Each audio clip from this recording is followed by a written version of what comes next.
Hey there, Darren Campbell with Confident Solutions, licensed general contractor, modeler in North Carolina. A little update on the elevator.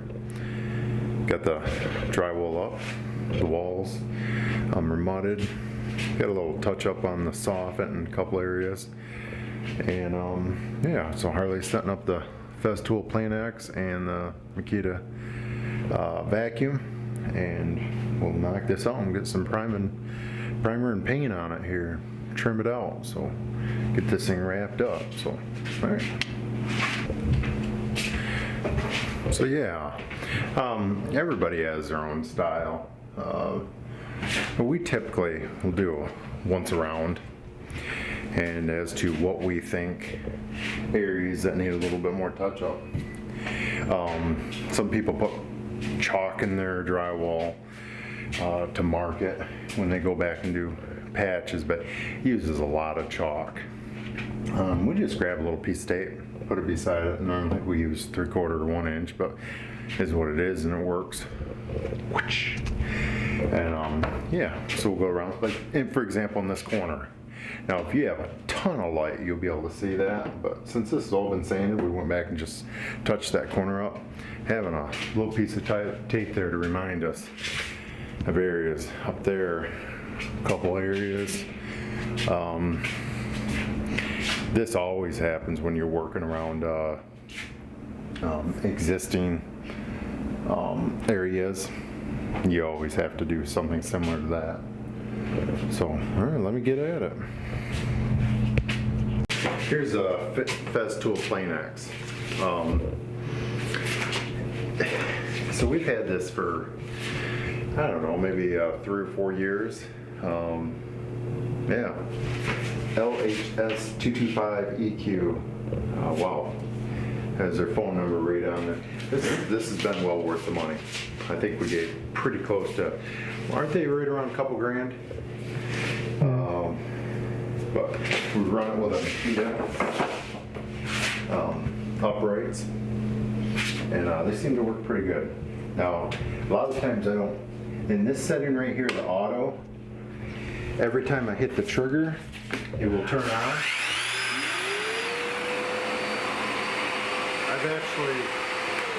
I've actually taken it off that setting and I've run it in just the standard. So by putting it in this,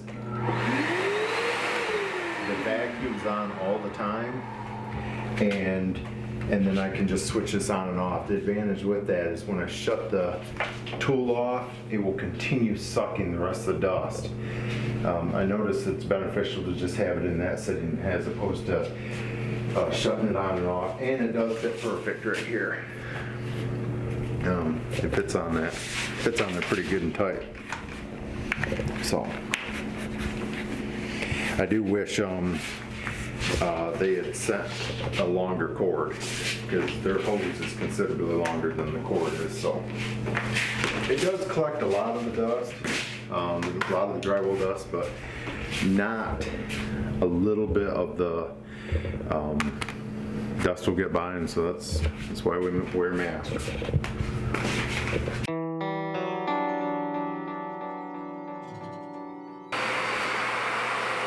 Now, this is a brand new pad, so you're going to see it not capture as much dust, but after you run it just a little bit and it knocks down some of the grit on it, it'll start capturing a lot more of the dust.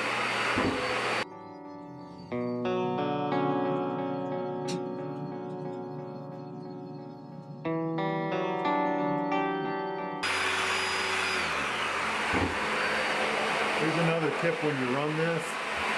Get it started on have it setting on there before you turn it on.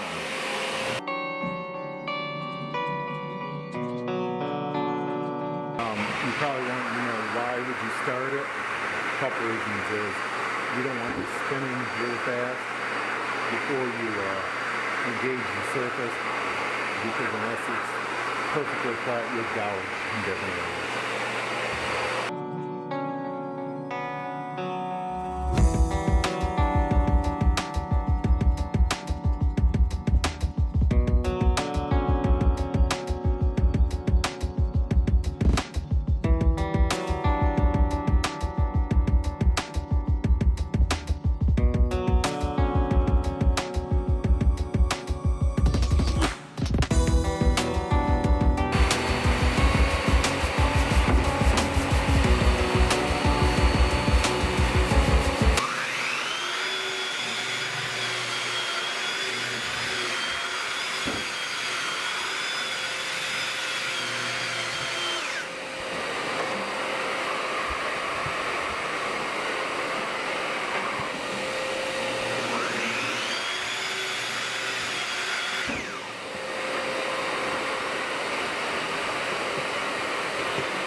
So Harley put the prime and the ceiling white on yesterday, and I'm going to help him get his first coat of wall color on, and then I'll move back to the doors.